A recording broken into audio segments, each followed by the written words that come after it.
What's up, Banana Bunch? You know what time it is? Another episode of the Jungle Gyms podcast. Do you all want Banana Bunch shirts? I feel like we need Banana Bunch shirts. Maybe stickers? I don't know. What kind of merch do you all even like? Anyway, all right, I'm already distracted. I got a real banger of an episode for you this week.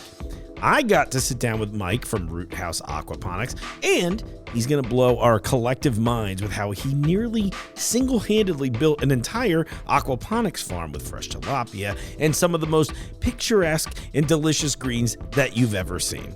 It's seriously incredible. I cannot wait for you to meet him. Then our Sommelier Michael B joins me again to talk about some upcoming wine events here in the jungle and to briefly nerd out with me about cars and Formula One racing for a minute. He's a man of many talents and interests, and I think that uncovering these kinds of things, especially when they're your coworkers, it's one of the coolest parts of the show. Do you all like when that happens? Or do you want a way more rigid show? I personally vote the former, but you know what? I'm not just doing this for me. I'm doing it for us, the royal we. If you've recently washed your hands, we can all hold hands and listen together, okay? It's a simple process. Speaking of listening together, you know what I'm about to say. This is the part of the show where I ask you to hit me with some of those juicy reviews. They are coming in quite nicely, and of course, I am so appreciative of everyone who's been putting in reviews. Like I always say, not just downloads, but reviews are key to our show's success. And while, as of this moment that I've recorded this bit, we're actually the number 55 food podcast in the world. But I want to be the number 1 food podcast in the world. You can now review these shows on Apple Podcasts and now on Spotify as well, and I think that's awesome. Here, let me read another review that just came in this last week so that you know how easy it is. This one comes in from Tricky29 and reads, "Really glad I tuned into this before the end of 2021 and will definitely be tuning in 2022. Totally enjoyed the live music. Keep up the on-the-spot customer stories. The customers keep the jungle alive. Also, happy to learn about the Discovery Program. We'll be watching for more information about that in the future. Thanks, Mark. Welcome to Fairfield." You know what, Tricky29? Thank you. I'm actually liking Fairfield more and more the more time I spend here. I'd actually go so far as to really rename it Goodfield even. But now that I think about it, I don't think there's like a lot of fields here either, so I guess we can just like workshop the second half later. But again, thanks, Tricky29. I appreciate your help. And you know what, everyone else? It is just that easy to support the show, and guess what? It's totally free, too. Actually, imagine a world where you had to pay to review something. I think that world sucks. Now, before we get into the chats this week, I wanted to talk about a few things here at the Jungle. First, if you've been listening to the show for a while, you know I've said this before, but we're hiring. I'm on the internet all the time. I see you all clamoring for work, so you know what? Why don't you come join the family with me here? Now, to be clear, I'm not actually hiring anyone for the podcast yet or anything like that, but the rest of the store would love your help. I actually want to give a quick shout out to my friend Eric, who took advantage of this recently and hopefully will be a part of the family here soon. So Eric, thanks for applying. Oh, I can't believe I forgot to mention this a few weeks back, but if you're an avid listener to the show, which you should be by now, I interviewed Lee, who runs our cooking school here, and actually, this is the part I didn't tell you, shortly after that, I actually got to take one of our cooking classes, and it was so much fun, and I'm sure you can guess that in general I have fun doing everything, but this is a great time. It was technically a date night class, and since I was just filling an empty slot, I got paired up with someone who was also there alone, and get this, he produces a podcast for someone else. It was a hilarious coincidence. I thought that was really fun, actually. We got to make these delicious filet mignon medallions with a red wine reduction and a creamy potato side. And really, the best part to me was that we baked a cake that I got to take home. And you can imagine it did not last very long because it turns out I'm great at baking cakes. I'm glad I found out here. I feel like this cooking school is maybe the ultimate in date night technology. Should I do a giveaway for this? Do you think that's a thing? Maybe? Would you all be into a contest? Maybe you win a cooking school, quote, date And I'm doing that in quotes so it doesn't sound weird. But with me, if you like this idea at all or any of the other questions that I've asked so far in this episode, I need you to put it in writing for me, okay? So you can hit me up on my socials, or you can send me an email at podcast@junglegyms.com. Or, you know what? You can always leave a voicemail on my hotline, and that's country code 1-513-674-6855. Okay, cool. So before I just let Mike take it away, I want you to go ahead right now. You can pause if you need to, if you're not very fast on your devices, but go to roothouseaqua.com and take a look at their farm and their products. Now, you can also just come check it out in the store. Of course, I'd love to see you, but this is a super quick and easy way to look at it while I'm half rambling for a second leading into this portion of the podcast. This is actually kind of a secret tip for all of you. Pay attention to comedies that you like in particular. If there's a sight gag going on, you'll notice that the dialogue usually changes to something kind of rambly like this, or at least something totally inconsequential, so that you can actually see the joke happening while you still feel like you're actually paying attention to what's going on. Pretty cool, right? Yeah, I'll peel back the curtain every so often. Anyway, it's so cool to me to be a part of Jungle Gyms because we're kind of like on the bleeding edge of food and food technology. And because we're doing this stuff, we invite you all, and that's the audience listening, and in turn our customers, to come be a part of that. You all get to see this stuff firsthand before anyone else in any other store. And you know what? I just think that's delightful. All right, okay. You've now had plenty of time to look at roothouseaqua.com. So let me introduce you to Mike, the brains of the operation at Roothouse Aquaponics. And those are my words, not his. Mike, how we doing today from Roothouse Aquaponics? Did I say it right? You did. It's a tough pronunciation. Yeah, right. Exactly. Like root. Who's ever heard of one of those? Things are good. Yeah. Welcome to the studio, dude. Happy this to is be exciting. here. Yeah. Happy to be here. Thank you. Okay. So I pride myself on being like the dumb person for the audience. And my whole thing lately is like, I'll ask the questions that no one else is willing to ask because they're afraid. So before we even dive into who you all are, what does the word aquaponics mean? I'm going to pretend like I've never been to a fish concert before. Sure. So aquaponics is the combination of aquaculture and hydroponics. So farm raising fish and soilless growing.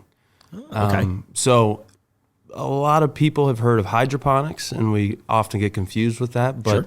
Since we raise fish in our system, their purpose is to provide mainly their waste for full nutrient source for the whole system. All the plants that are growing can live off of their waste.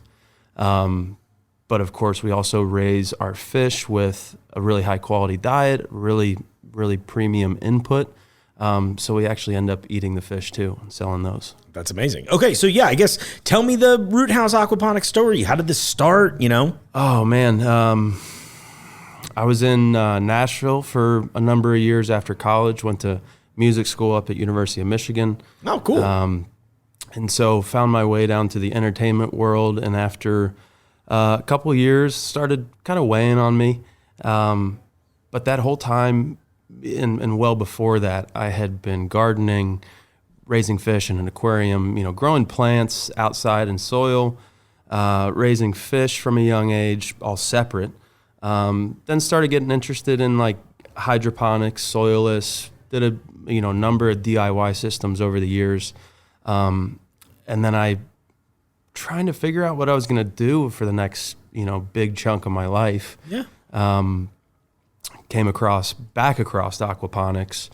And so I tied a hydroponic system that I had running up to an aquarium. Yeah. Went out, caught some bluegill, brought them back, started my first aquaponic system.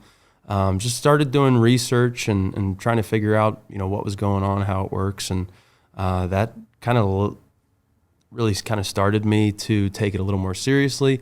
Got some education, did, a couple small classes, weekend classes and stuff with some of the aquaponic authorities in the country. And kind of decided at that point that it was the right thing, the right time to kind of take a leap and take a risk and follow a passion. And I like to think of myself as a passion wrangler, so I'm really glad that you're here to share it with me today. Thank you. I've walked by the displays before, and I know we were joking a little bit about this off air, but I mean, I've never seen anything quite like what you've got set up here. Thank you. It's unbelievable. Can you talk a little bit about the tank setup and everything? Yeah. So, first approached your produce guys up here. Actually, Eastgate. The Eastgate store is a lot closer to the farm. Oh, okay. And I live on the farm, so went through Eastgate a couple times, trying to get attention, trying to show what we had going on, and it was tough. It was a tough sell because it was beginning of the pandemic. Oh yeah, just right. That's right. Perfect when we started. timing, right? Yeah, it was. I couldn't have planned it better, and so we ended up finding. I ended up finding my way up here, thinking, go to Jungle's home base.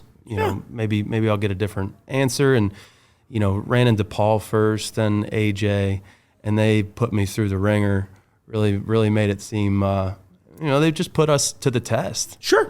As they should. You guys run one of the most beautiful produce departments in the area here. So, really gave it my best and got some of our products in here to give it a try. There's nothing else like it in here in terms of the lettuce. So, after a little while, we tried this, tried that, different locations, different packaging options. And eventually got the permission and the go-ahead to do a living lettuce display. I love it. So I custom fabbed a little PVC living lettuce display with the intent to hopefully get permission to reroute the misting system. Yeah. So the roots hang through the display and the misters are underneath and get water every time the wet wall turns on. So it just helps prolong our shelf life while it's on display, out of refrigeration. So it's living lettuce. The roots are still on, over 2 weeks of a shelf life on our head lettuce. But yeah, that's how we got to that point of really trying to figure out how to lift up, our product, how we do it different, why it is already different, but how can we display that differently? Right. How can we play into, the fact that it is local, fresh, direct farm delivery, just kind of the best it can be. So it was really awesome to be able to come up with this idea. And I've built 3 different displays for each store's different iterations, kind of going along the way and making little improvements. And that's really cool. And you're custom building them yourself, right? Yeah. That's even cooler. I love how involved you are in the entire process. Again, sort of a rare thing in some of these, brands that you get to talk to. Right. And, I was late today because I had to drop off fish at the seafood department. Oh, that's awesome. Totally worthwhile, too. Well, so you talk about the living lettuce display, and then obviously we've got the living lettuce display then, and then the fish tanks, too. I mean, again, I haven't ever seen a live fish display in a store this way. Mm-hmm. Again, I'm a little new here still, but I've traveled around the country. I've eaten a lot of seafood. So it's, the best kind of insanity. But walking in and seeing a display like that, it's crazy. I mean, talk to me a little bit about that. Sure. I mean, there was a realization at one point that, hey, maybe we could deliver live fish. Mm-hmm. There's not that opportunity in every city in the country. Yeah. Especially with a retailer like Jungle Gyms who, just is so unique. And so approaching that was like, it couldn't have been a better fit for having our lettuce, 50 feet away from the fish that actually grew it. There's some people involved there too, but I'm sure a little bit of handshakes, wheeling and dealing, I believe the expression is. But the fish do all of it. Yeah. No, I'm joking. Right. No, I mean, why not? They seem great PR people. But we have a little character on the fish tank on our sign that says, we're lettuce farmers, because really that sets us apart. And it starts there with our product lasting longer, tasting better, and just being different. So we commonly hear at markets and from our retail shoppers, friends, family, I can't buy grocery store lettuce anymore. And in the beginning, that was true, but now it's a little ironic because we do sell in grocery stores. Sure. But there's a clear. I started to make this joke before we started, and as I mentioned, hey, I'm a bit of a video gamer from time to time, all the time, and I've been playing this game called Stardew Valley. That's like a farming simulator. It's like a cute little thing. But when you can see on the display too, because I walked by, I was taking pictures, and then knowing that you brought some in. This is like artistic level. It's crazy to me. It looks like video game lettuce, right? Where some artist has gone through and painstakingly gone, what is the most perfect looking piece of produce you could imagine? Thank you. You just brought it into me in a box. Thank you. It's amazing. Legitimately amazing. And for those of you listening, I'll post pictures on social so you can see. But it is no exaggeration. That's what this looks like here. Thank you. That is our goal.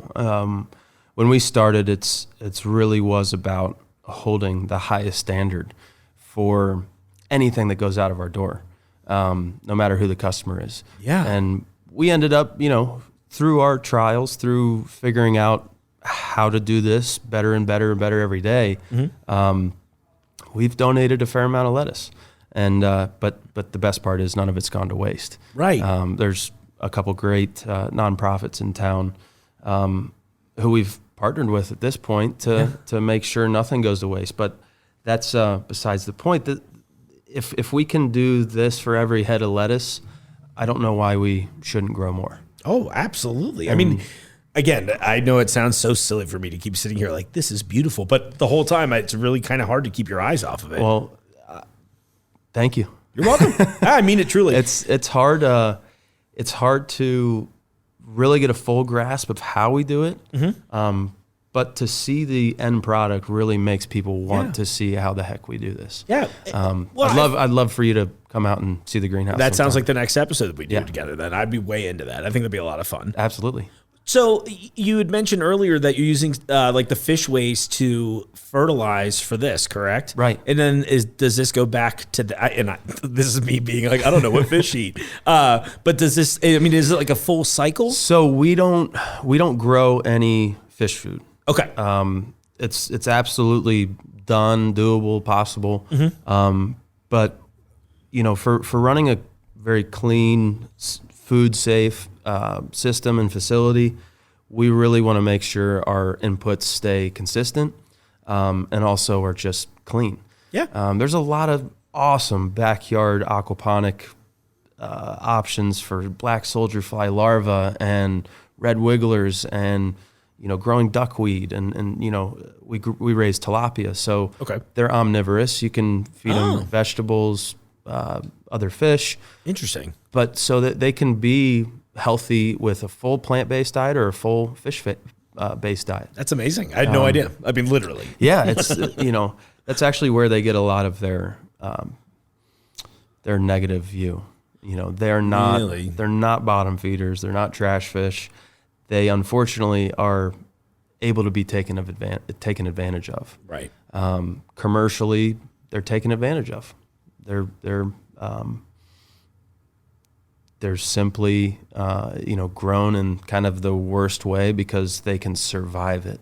Right. And when you get to cutting as many corners as you can for profit, you end up with something that has 90% of our country, maybe more, thinking that tilapia is just not a good fish to eat. Yeah.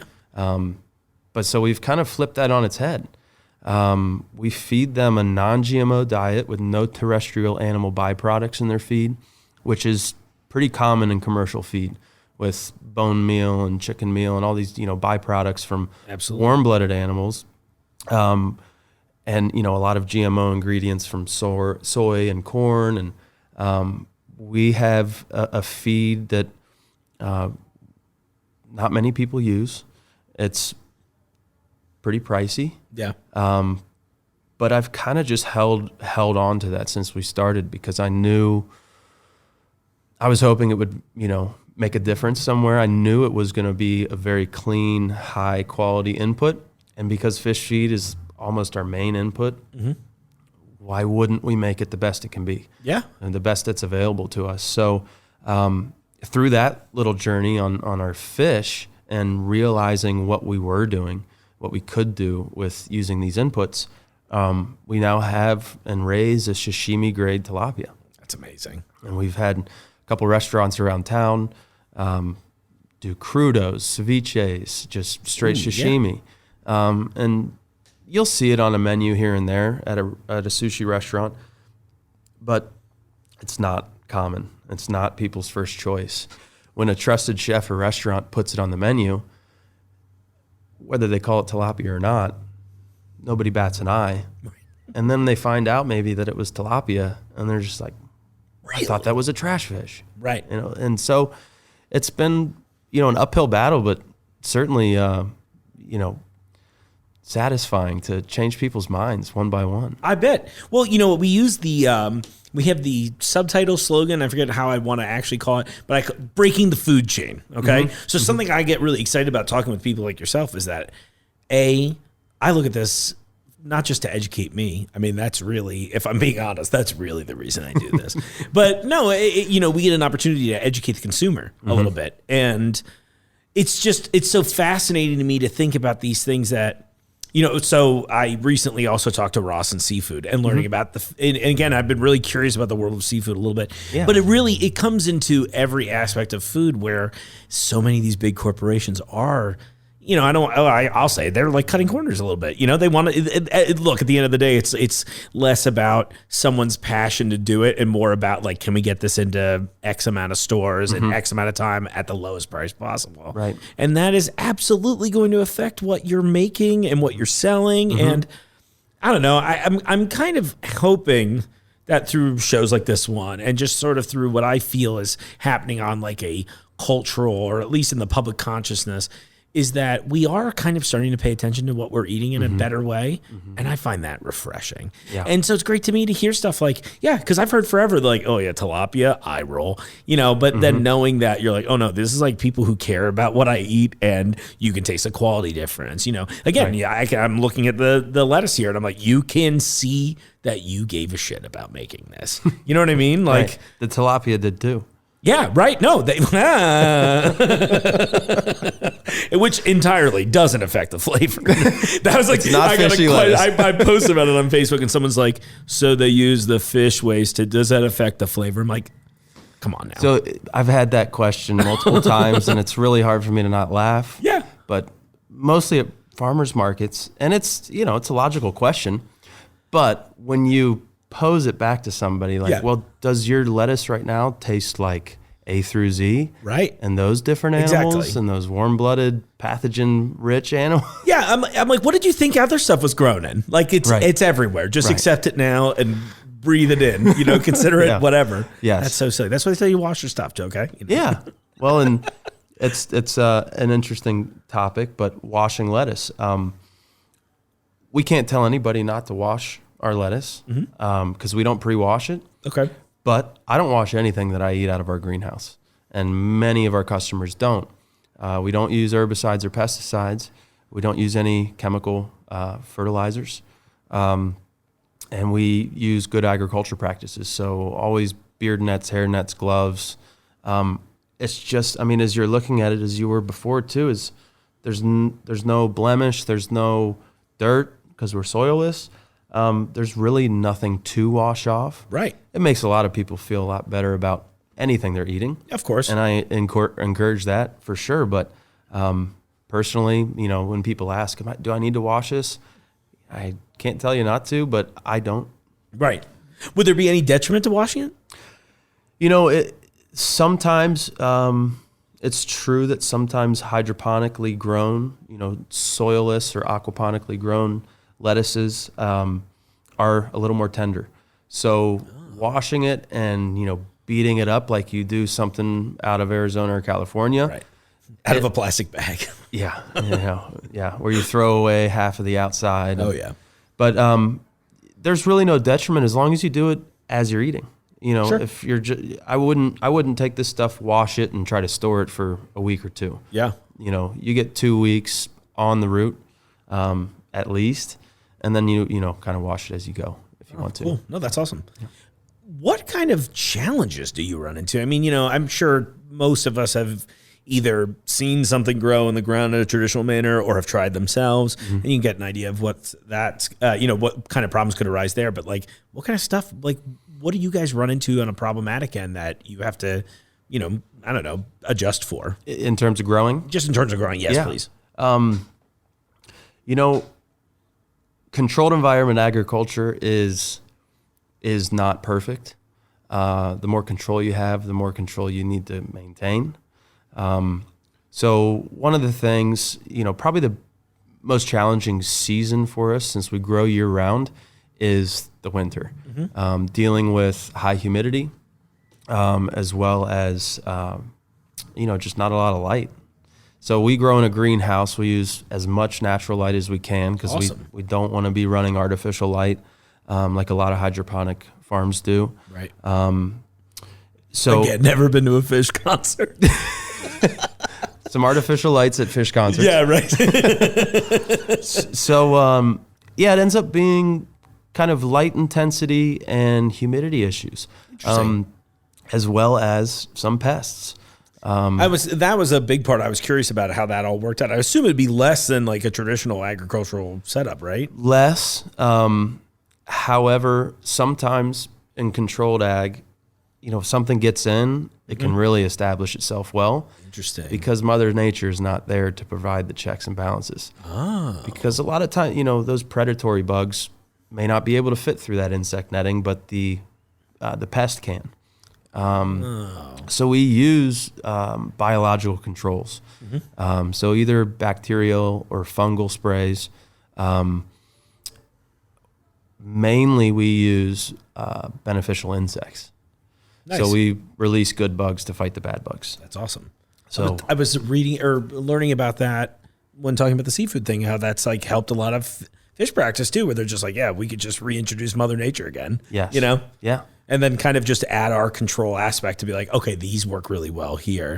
I find that so fascinating. It is. There's a lot of tech to still be involved with like the most natural way to grow food. Yeah. It can just make it, in some cases, more natural. We really pride ourselves on doing it as naturally as possible. We use 100% rainwater that we collect off our roof.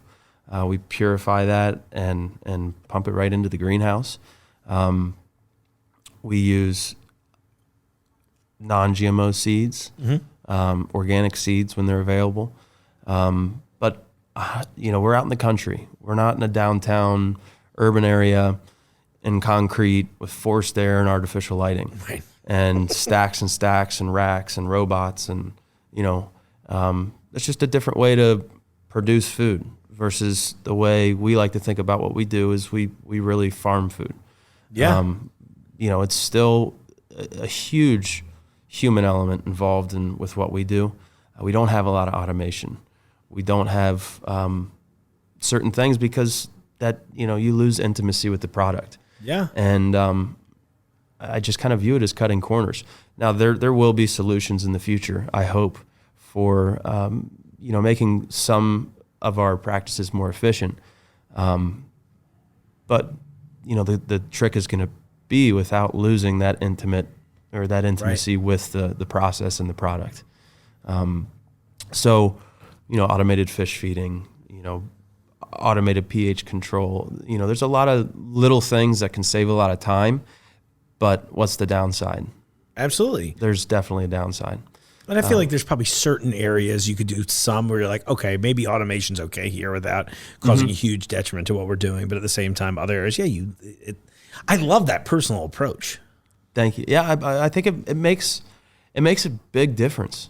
There's a lot of different ways that touches our whole process, from starting a seed to feeding the fish all the way through, any one of our team talking to a customer at the farmer's market or in retail when we get to bump into people. It really makes a difference. And people recognize that. Oh, yeah. Again, visually, taste-wise, I say this all the time, and I always feel a little corny saying it, but I'm like, you really kind of can taste the love in things. Do you know what I mean? Yeah. It's like intent has a flavor, and it's good. Absolutely. And if placebo is at play there, It always will be. Well, think about how many people really don't pay attention to that stuff, though. You know what I mean? Yep. And then you get those honest reviews from somebody who's like, oh, I had no idea that this was grown a few minutes from the house, right? Yeah. You know, the same audience is like, what does farm to table even mean, right? Besides being a buzz term. Well, sorry. Well, it's interesting how the pandemic has really pushed that to the front of people's minds. You know, we saw huge interruptions in our food supply. Yeah. And it was ugly there for a little while. Yeah. But I think a lot of people, you know, gave it a second thought, maybe a third thought on, you know, where does this come from? Why isn't it in the store every day of the week when I need it anymore? And, you know, only good can come from that. So we've certainly seen a lot more focus and a lot more attention to where we are, where we do it, how we do it. And we're, you know, brand new, you know, February 2020. It's amazing. I took some of my first sales meetings, getting ready to, you know, step into March, and with, you know, just a brand new business, still learning so much about the industry, about the growing, about the selling, and boom, pandemic. So I feel so bad. I'm sorry to like, no, you know, it's not like a mean laugh, but I'm just like, oh, of course, you know. No, we're laughing together on that one. Absolutely. It's, you know, it was challenging. I don't think we'd be where we are today if we didn't have to really be creative and work through those challenges. So I try as much as I can be a glass half full guy, but truly we're still not out of it. But truly, the thickest, toughest part of it, you know, it's just hard to say where we'd be without it. Yeah. Not giving it any credit. No, of course.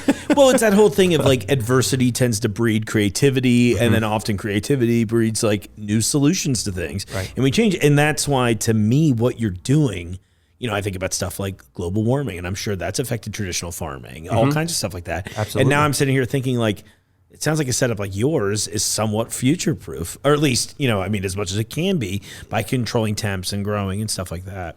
Something I was thinking about while you were talking about it is we talked a little bit about artificial lighting. Are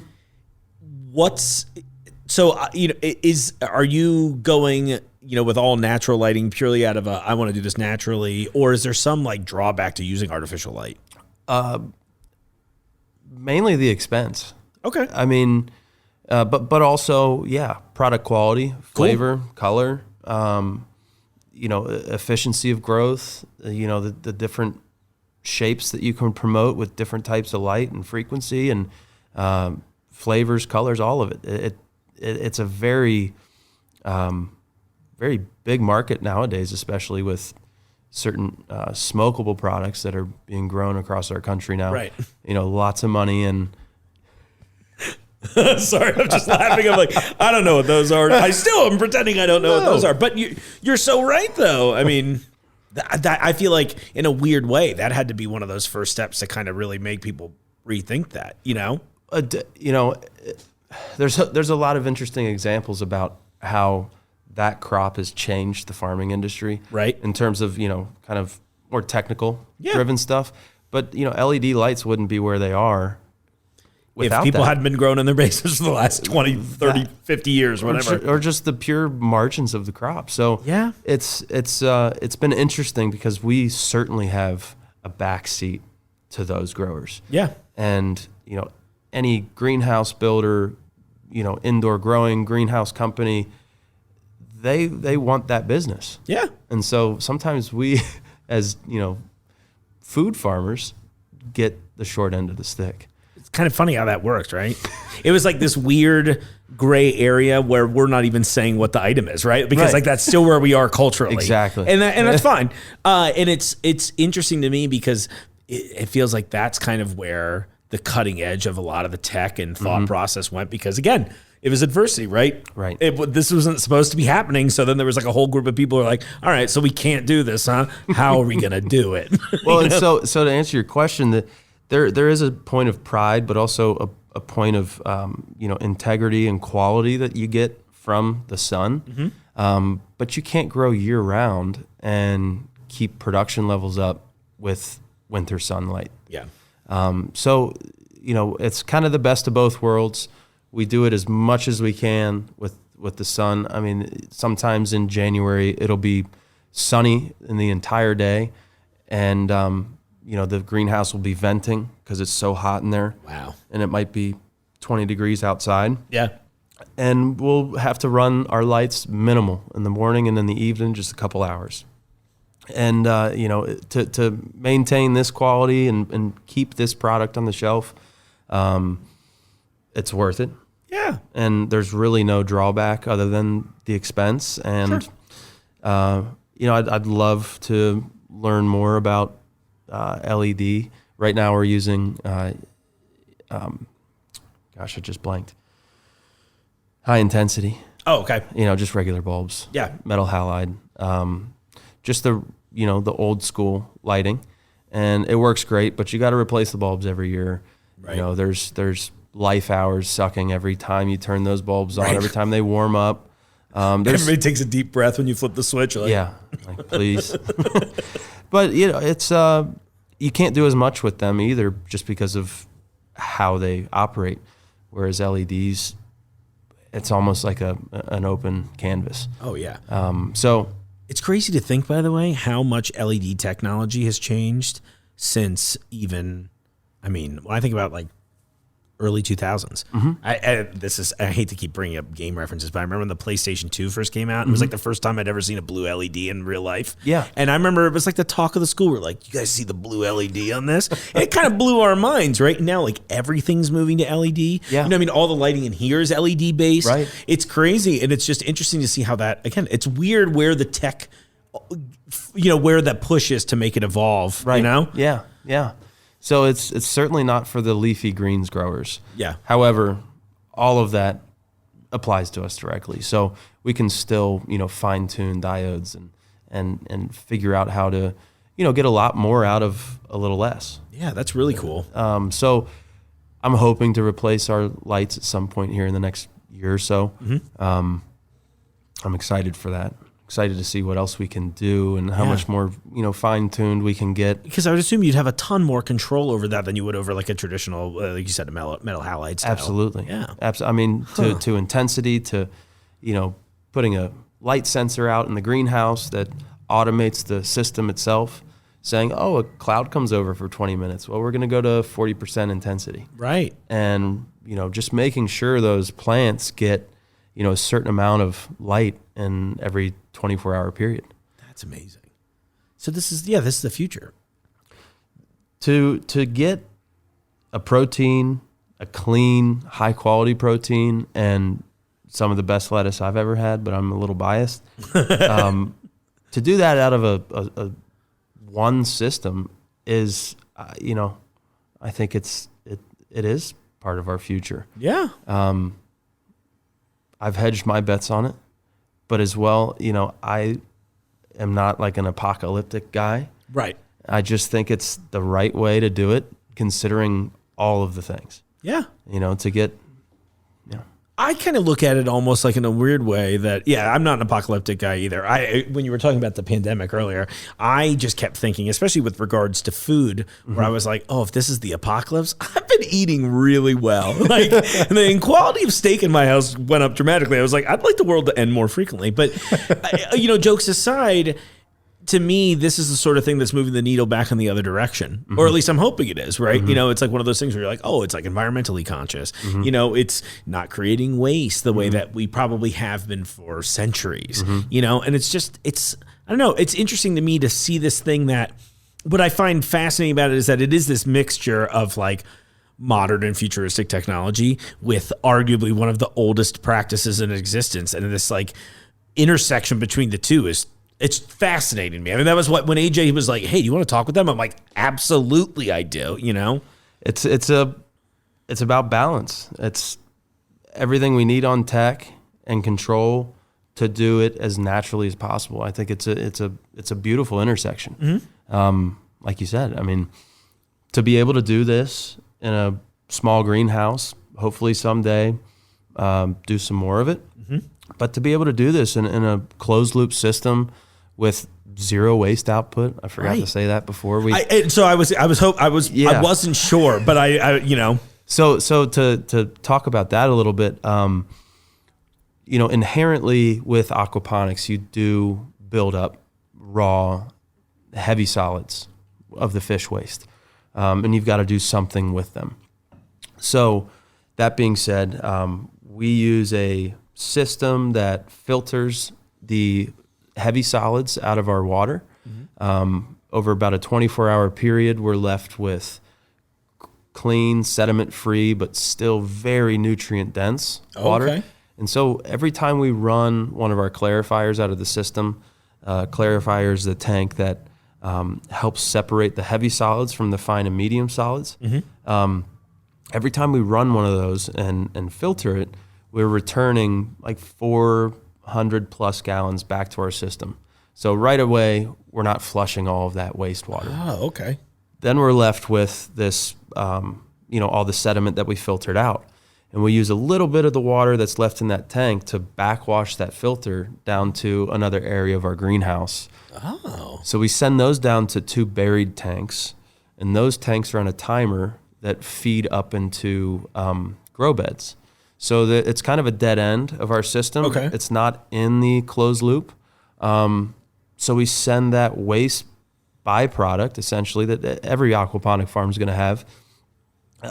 We send it in to grow our kale, our chard, which both are available here. Hey, store plug. And as well as some of our edible flowers, some herbs, but it's all extra production. Yeah. It is a byproduct of our process, but it never leaves our greenhouse. I love that. So it's nice to be able to, say that, be able to really, back that up and do it. Not create any waste, but of course we've got 4 big beds of extra vegetables, and those beds operate a little bit differently than the rest of the system.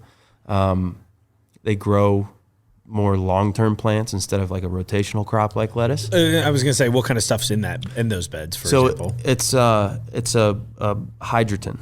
Okay. So it's expanded clay pebbles. Oh. And it's kind of like a soil substitute. That's essentially its purpose.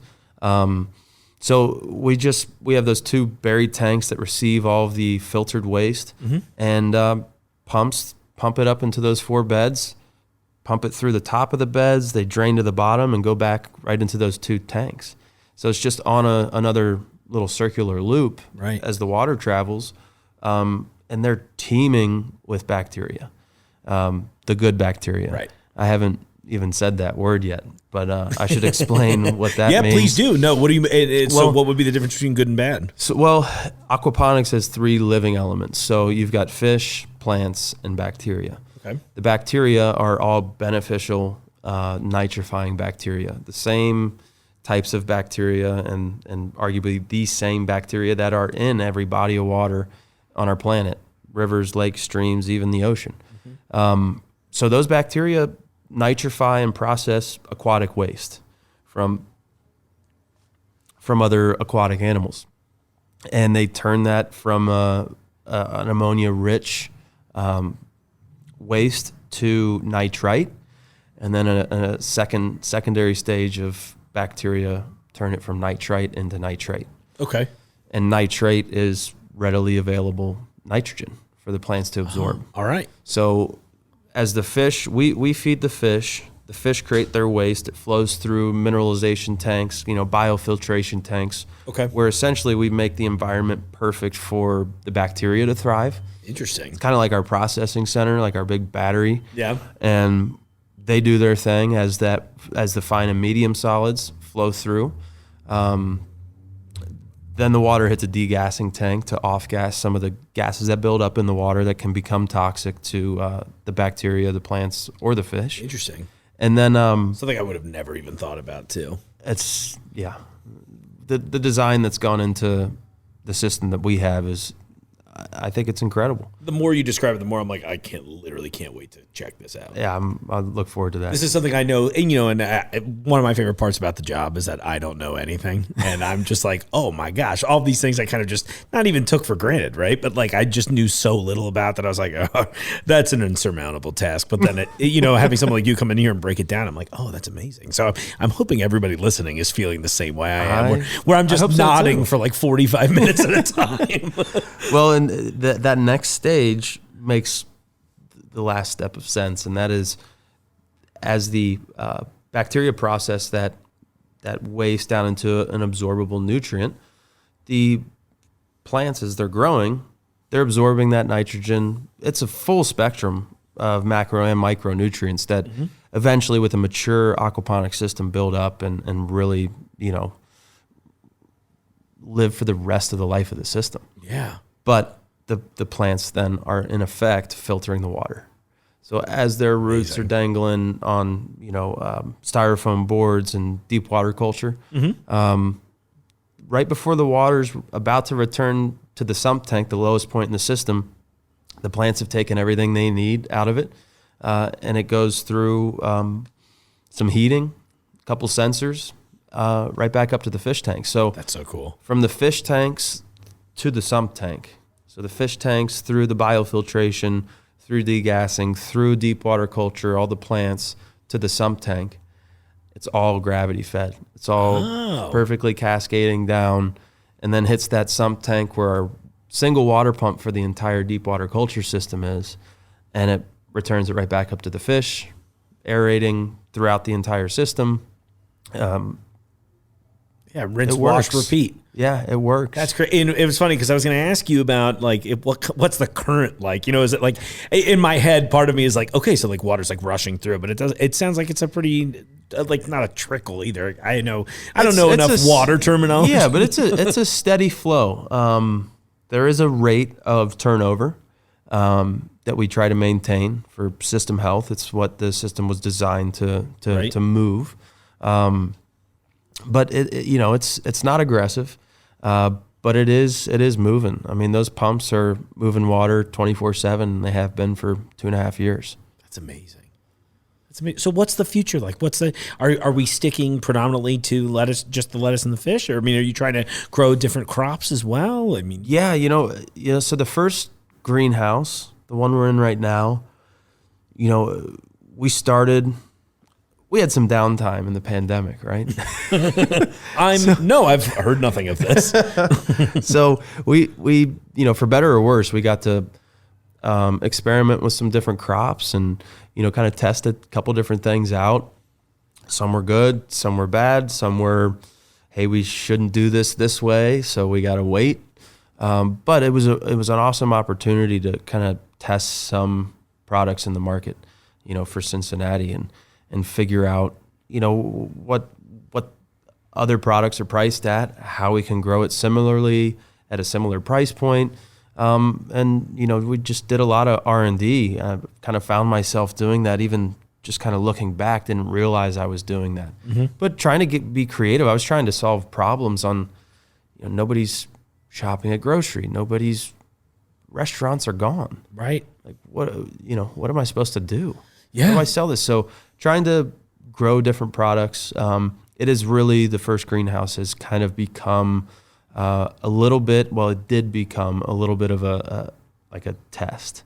Yeah. A little bit of R&D on these different crops. So we have big time scaled things back in terms of all the different varieties we were growing and trying. And,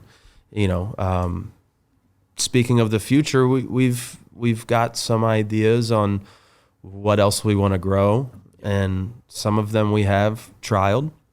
Some of them we've trialed and they were so good, but we're just not set up to grow them right now. Sure. So I'd love to see some more, a lot more plants out there, more controlled growing space. And I'd love to see some new fish species too. Oh, that'd be exciting as well. Yeah. So tilapia end up being just the most forgiving fish, probably. That's why it is commonly farmed in aquaculture. Sure. common for aquaponic systems. So with that, we've learned with one of the easier fish to raise, but we've raised it to such a high quality. So I don't think we're gonna ever stop that. Yeah. On the other fish thing, yeah. So one of the things, I don't think we'll ever stop doing tilapia because we've just kind of proven something different. To the point that I was really kind of excited to approach this higher quality fish with an uphill battle of trying to change people's minds. Yeah. But in that, looking at the fish industry, Chilean sea bass is not a real fish. It's a Patagonian toothfish. Oh. And I think it actually comes from Jurassic Park. No kidding. Mm-hmm. We'll have to look that up after the yeah, show. no, that's cool. Or maybe we just put it on the audience and said, Mike, how about you all email us? podcast@junglegyms.com. Let me know if we're wrong about that. But that sounds about, Michael Crichton created a lot of stuff in his day, so you would never be surprised. So it was a fish that wasn't fished. People didn't eat it. It wasn't on menus, but it was a very good quality protein, good meat, good fish. So they ended up rebranding it as Chilean sea bass. That's hilarious. And now it's an overfished fish on a lot of menus. Right. So I kind of took a page out of that book and said, well, how can I talk about this meat without lying? And I came up with freshwater snapper. Oh, I love it. And the reason I'm not sure if this should be included or not is because really, at the end of the day, I don't think there's any legality to it. Yeah. Because once it's on a menu, the chef can call it whatever he wants. Right. When he receives it from the grower, it's got to say tilapia. Yeah. So I had a couple of chefs buy into this idea and test it out. That's a great idea. Excuse me. And it went over really well. I was kind of leaving that out of the story before about, people try a crudo from a fancy restaurant and they find out later on that it's actually was tilapia. They would have never thought it. No. So why downplay the quality of what we're able to produce? Why not call it something more similar to what it really tastes like? And that makes perfect sense to me. I mean, again, like at the end of the day, like you said, the chef's really ultimately making that final call. Right. So, and I'm just kind of an honest person. So I little bit of it, that. I'm kind of like whispering a little bit here because but that's really interesting though. Oh, now the question is, so if somebody's listening to this in the future, maybe, and they hear me go, well, I like that though. I mean, well, look, again, I know we joked about this off air, but people are here for the honesty. They want to know that stuff. But the thing is, from my end, I like this bit of the story because perception is so much of reality, right? And the problem, in my opinion, would be that someone would pass up on a good opportunity because of the word tilapia, for example. And that's just unfortunately how humans are wired. And yeah, if we can, push it a little bit in one direction and open their minds a little bit, what's wrong with that? Yeah. It's not like it's like of all of the lies we could tell in life, that's really not on the list, in my opinion. I hope everybody else thinks so too, because it just we'll see if we air this part and they light up your social like, oh, freshwater snapper, huh? Fucking liar. Yeah. I mean, instantly, snapper's like one of my favorite fish to eat. So like instantly it triggers that. I think of the first time I tried it. I think of all, like it literally triggers all those food memories. Yeah. So why not? Well, it's and not like you guys wouldn't otherwise be transparent, Exactly. I mean, we can't be more transparent. Yeah. And it's just that name. Yeah.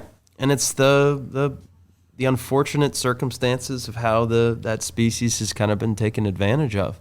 So, Well, it's like so many other things.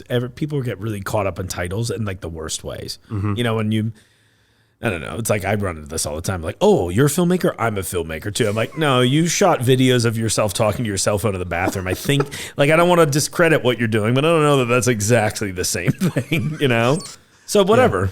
Yeah. Play to your strengths. I love this. Well, and I want to try to make an easy transition for you. Sure. So I don't think we'll ever stop doing tilapia. And one of the interesting parts of how clean this fish is when you fillet it, you get done with the fillet, rinse it off just like you would anything else, and you can almost lay that fillet against your face, and it doesn't smell fishy.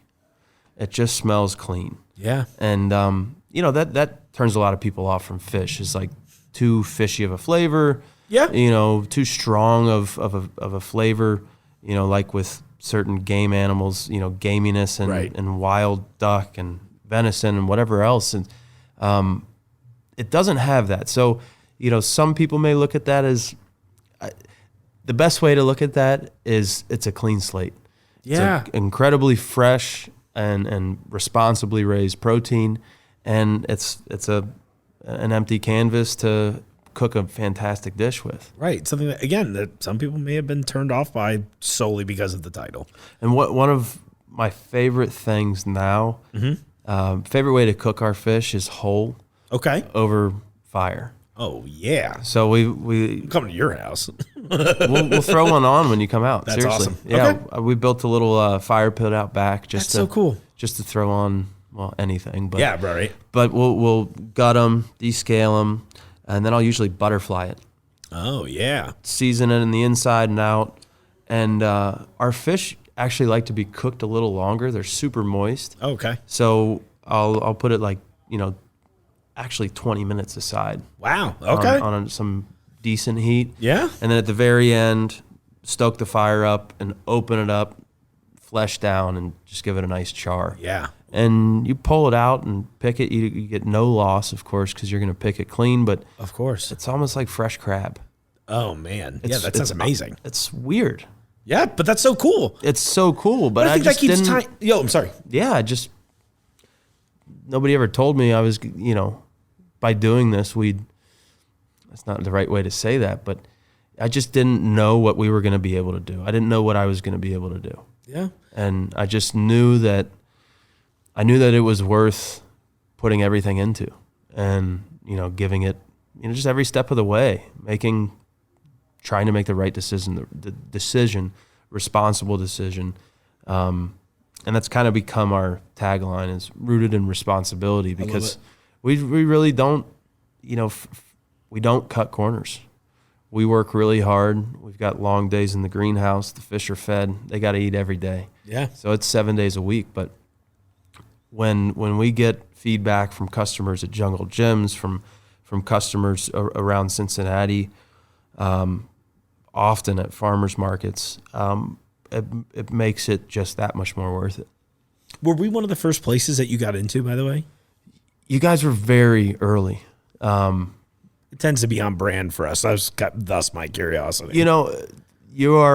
Jungle is our biggest retailer and the only retailer that carries fish and our greens. Yeah.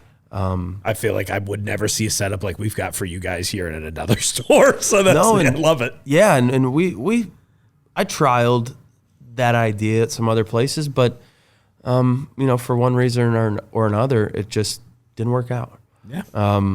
So, I still pinch myself sometimes walking past that display, thinking, gosh, that stuff's gorgeous. Oh, right. That's Roothouse. Well, again, I think it's a tie. This is a great tie-in here, where it is. It's like you found a passion, you ran at it, and now you're creating these products that literally you can taste the difference because you cared. And that to me is like the most important reason I'm doing this show ultimately, is that like people need to know about this stuff, and I think that there's a growing interest, again, culturally, for this kind of thing. So I applaud your work. I think it's such a cool thing that you're doing. From every aspect. And it sounds like, again, my knowledge is somewhat limited, but it sounds like you've really taken a very well-rounded and looked at this from all kinds of angles to make sure you're doing it right in every aspect. I think that's so cool. Thank you. There's still a ton to learn and hopefully some opportunity to grow soon. But I was I was born with this kind of engineering mind, and growing up, taking apart everything in the house. And, you know, if it was broken, I was certainly taking it apart. My parents weren't too happy when I was taking apart things that worked. Oh, yeah. I remember those conversations. Yeah.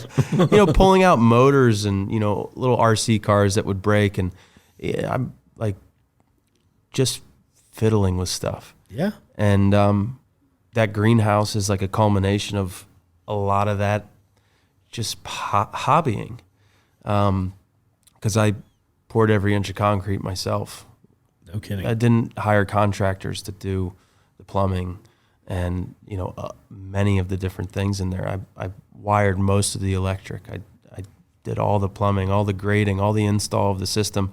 And I've had people come in and say, well, you know, who built this? Or, oh, I assume this person did that for you. Yeah. It's like, well, no. Right. Just ask next time. I appreciate your assumptions, but right. Not really. But, you know, it is another thing that I'm proud of because I loved the time of building the place. But most importantly, it works. Yeah, right. Having not done it before. So I like to approach things without too much outside input, so that, you know, I didn't go to school for this. Yeah. I feel like that has maybe given me some opportunity to not have the bad habits of certain people that would have been teaching me or certain lessons along the way.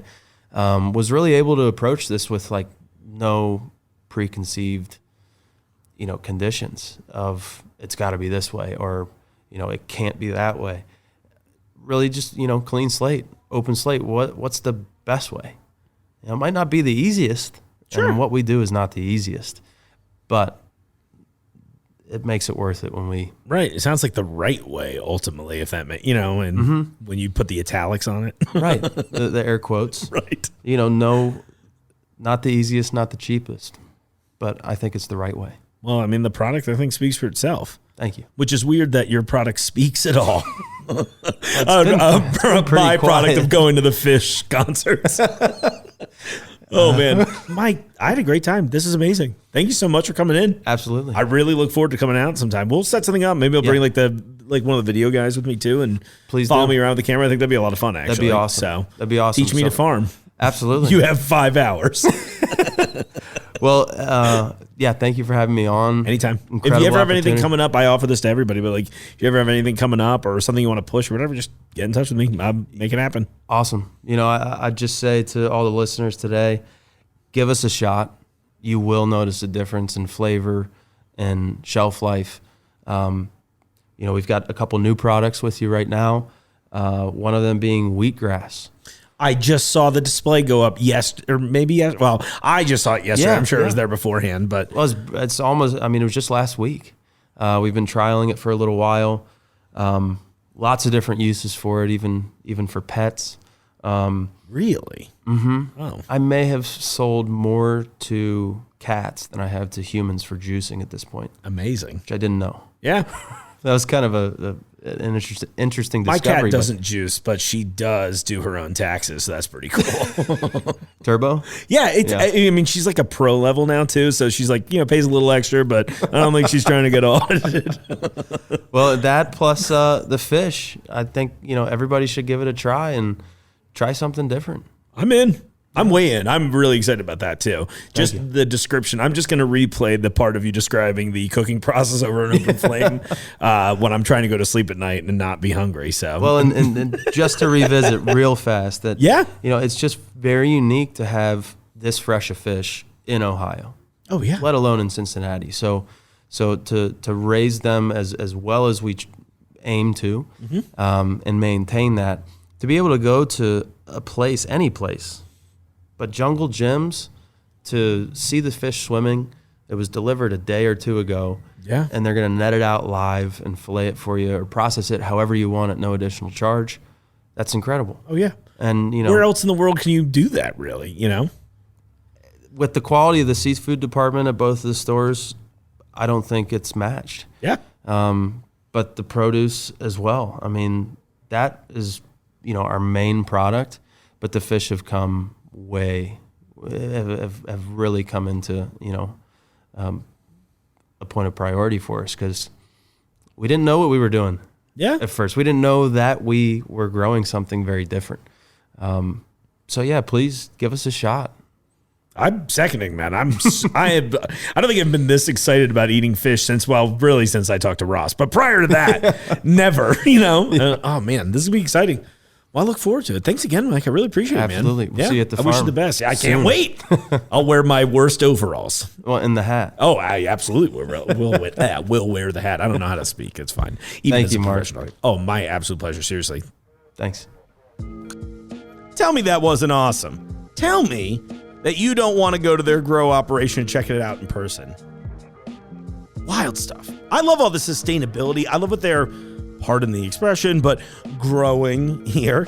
And it's all in our backyard, really. I mean, not literally. I actually have no ownership of said backyard, but they do let me play out there. But once again, your people here at Jungle Gyms, we're always on the cutting edge of this stuff. And like I said earlier, because we're on that cutting edge, you all get to test this kind of cool new food stuff out first. It's good stuff. You're welcome. I just imagined you all said thank you at the end of that sentence. Okay, we got a little more here for you today. So now it's time to geek out with me and Michael B about some upcoming wine events and just a little bit about how we think European sports cars are beautiful. Michael, what do we have coming up? We talked a little bit about nothing yet, actually, but it's an episode of Seinfeld. Yeah, exactly. Oh, don't get me started. I love Seinfeld too. Mm-hmm. So, and not something. Well, I'm waiting for Vollet to call back one more time because I know he also loves Seinfeld. Yeah, that's awesome. What's going on in your department, or is it it's like the end of the year closeouts? Well, no, yeah. Actually, the fun thing is the end of the year closeouts. It's over now. It's beginning the new year, and we're doing our wine tastings again on Wednesday night to back that glass up from 5 to 8. Okay. At both locations, Fairfield and Eastgate. We're doing walkabout. The second Saturday of the month is going to be at Eastgate. The third Saturday is going to be at Fairfield. So before you go any further, what are the walkabouts? What are the walkabouts? Explain it like I'm 5. Well, it's a fine wine walkabout. It's an opportunity to try 30 to 50 wines, depending on how many tables we have set up. It's $20 for a bracelet, and you get unlimited samples from 1 o'clock to 3 o'clock at Fairfield.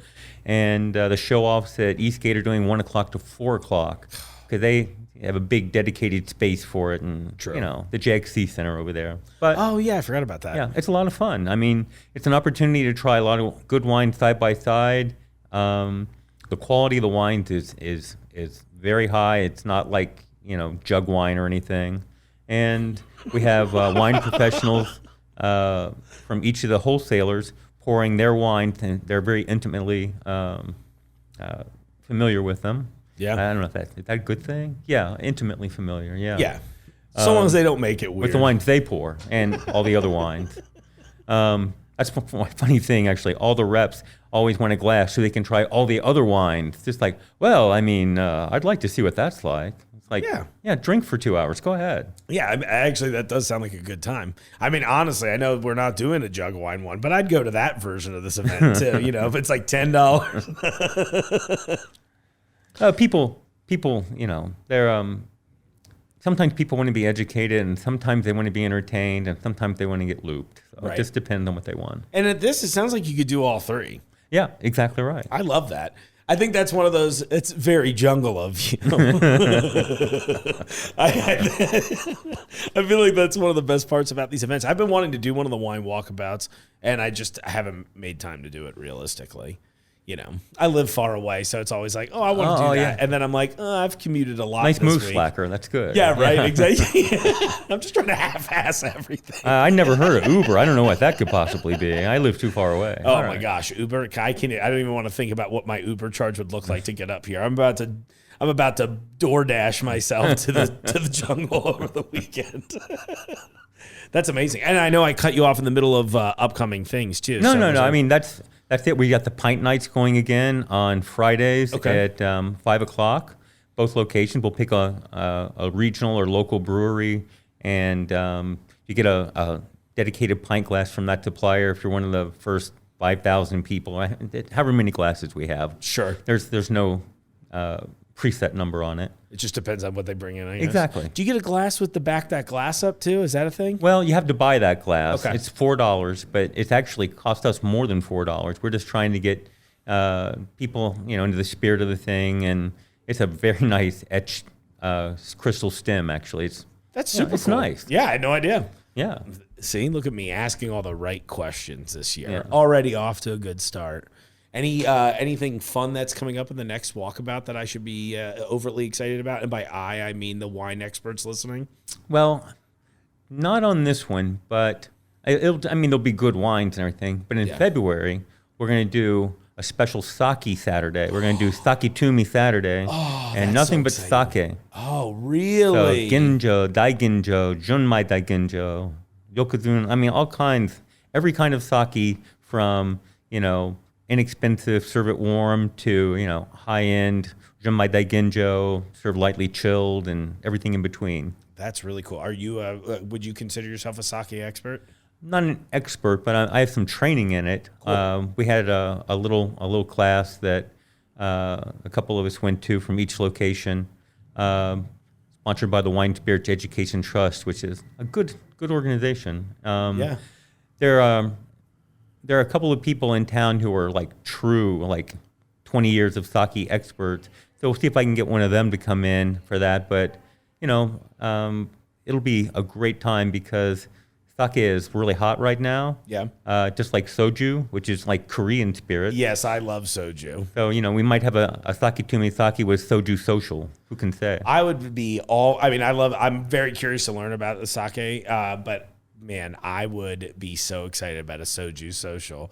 Soju is that dangerous, delicious beverage that I'm glad I didn't know about when I was 19. Yeah, it's really, 20% alcohol, and it's goes down like water. It really does. I made a joke once. I had a friend who had been teaching over in South Korea for a while, and he came back, and he was the one that introduced me to it.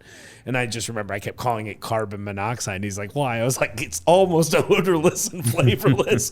And I was like, and if I keep going, I'm going to die. It's really good, though. Yeah, now they have 20 flavors. They have, the original, which is, kind of like vodka, odorless, colorless, and rip your liver out. And then, lots of nice flavors. And we have the largest selection of sake and soju in the area, not just Cincinnati, but the Midwest. I would assume, because we have aisles of it, and I've never seen that kind of access anywhere. Yeah. Again, one of those is very jungle, I'm just like, how many times I can work that in?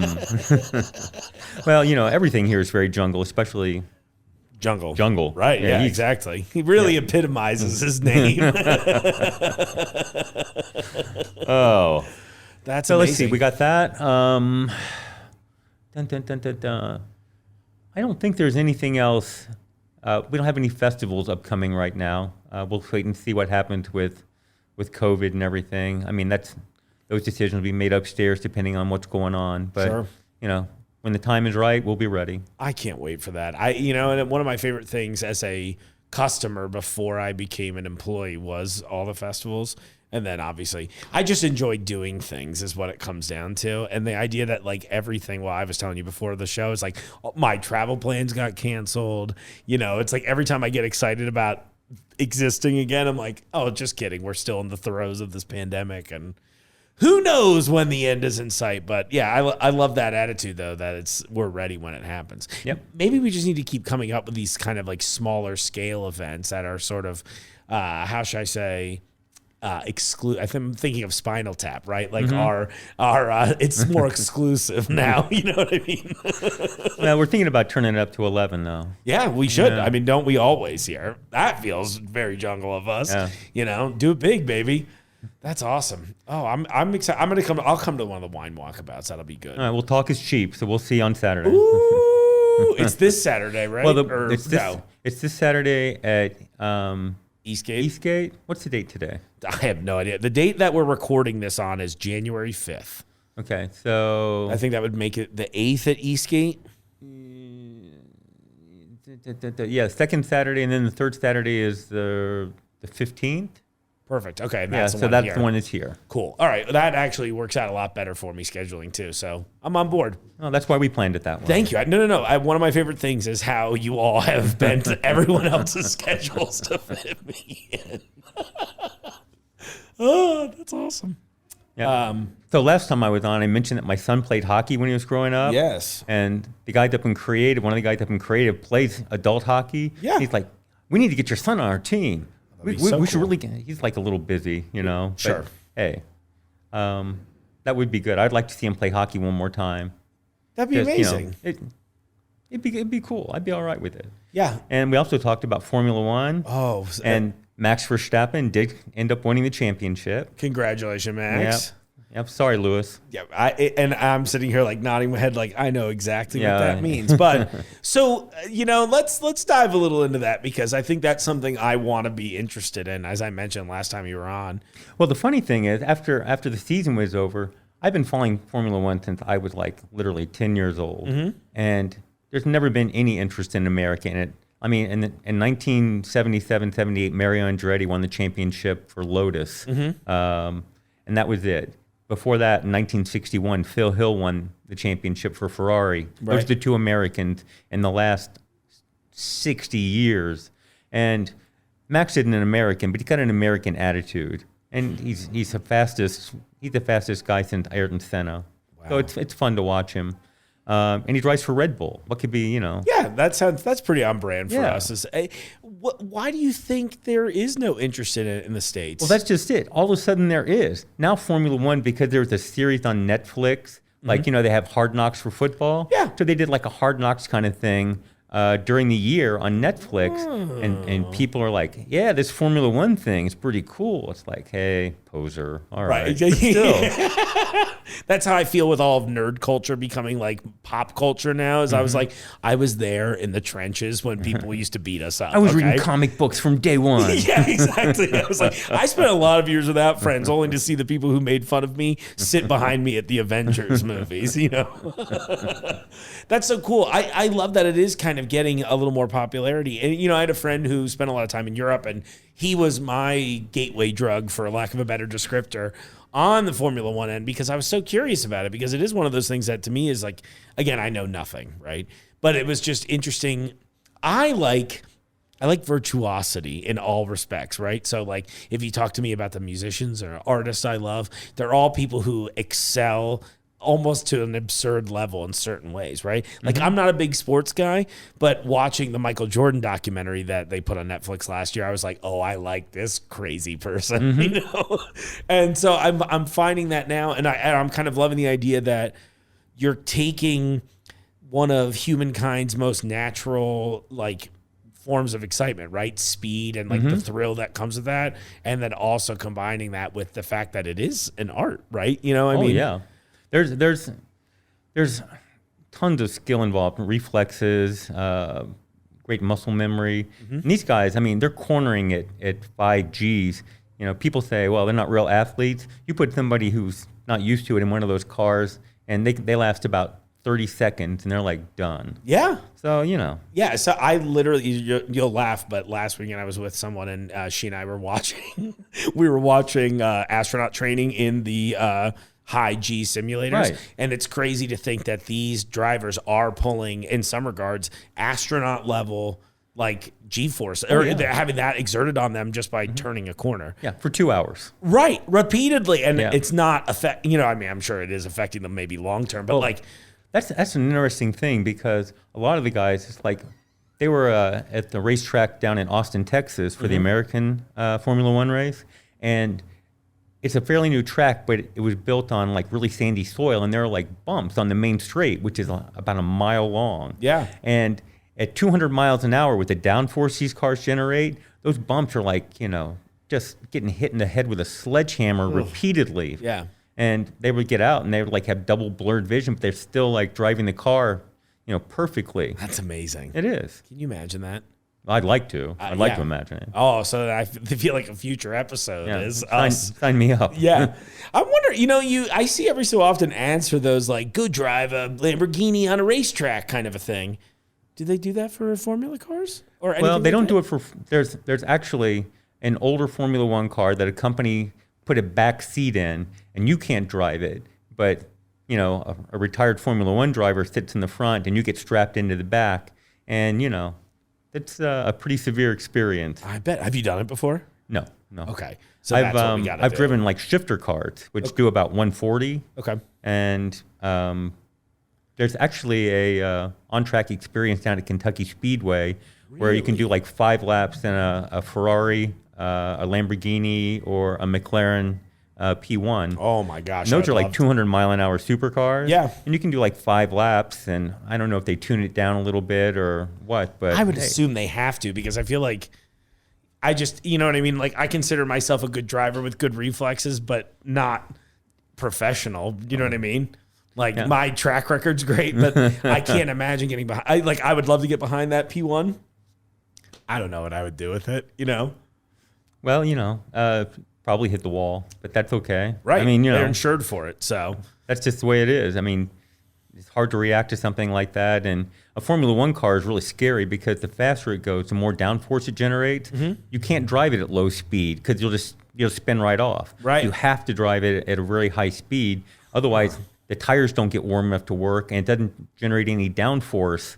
And all of a sudden, your 800 horsepower go-kart is in the gravel or up against the wall. You can't drive it at 100 miles an hour. You got to go 150. Right. That's amazing. What an exhilarating sounding experience. How did you get into it? Well, the G-rated version is I found a box of Road and Track magazines in the basement when I was about 10 years old, and they had Formula One race reports in them. I won't tell you what's in the box next to it. Oh, okay. So I think I'm familiar with a similar box I may have found at some point in my youth as well. Yeah. But there was, it was this, I remember looking at a Volkswagen when I was about 9 or 10 years old and thinking, how ugly is that? Yeah. It was the first time I realized that cars could be beautiful or cars could be like not beautiful. Yeah. And when I saw a picture of a Ferrari 275 GTB, Yeah. yeah, that's beautiful. Oh, gosh.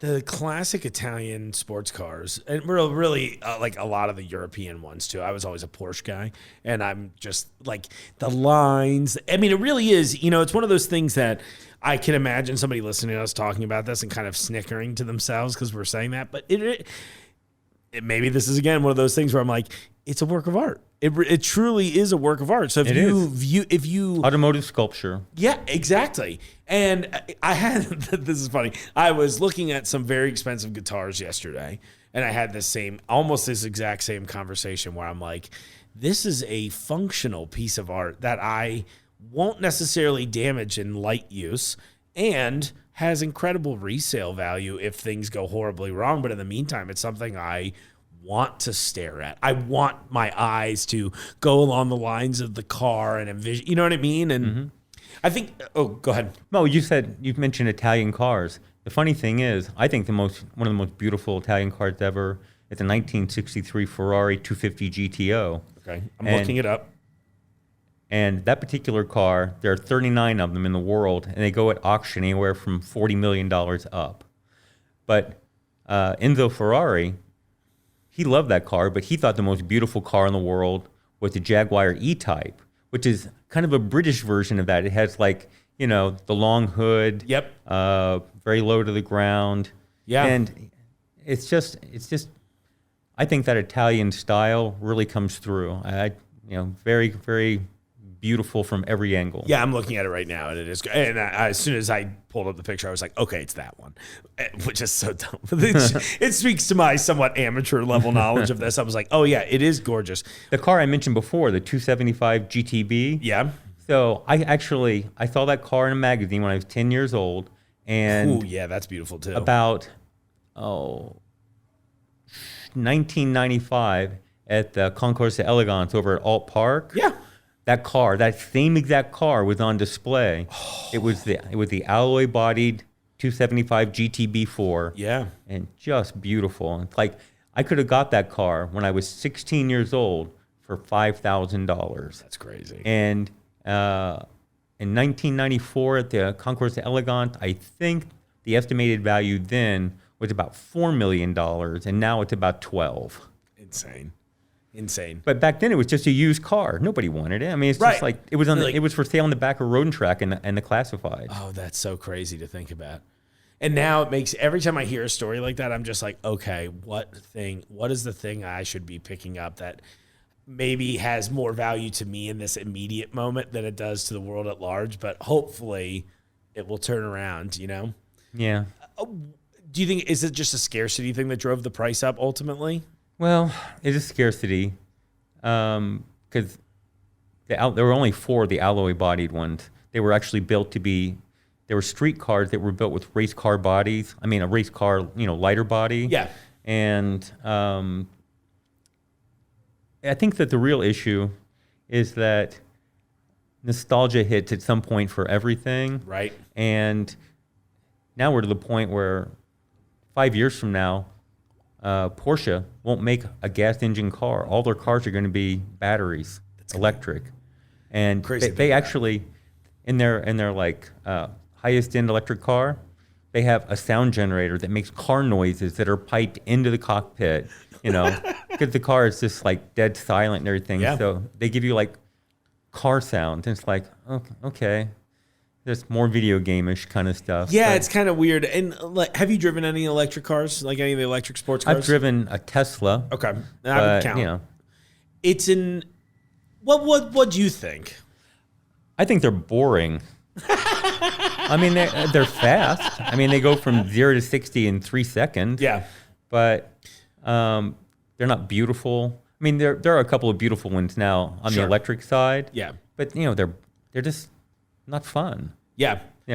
I liked driving it. I did have fun driving it, because you do still get that like intense rocket-like acceleration.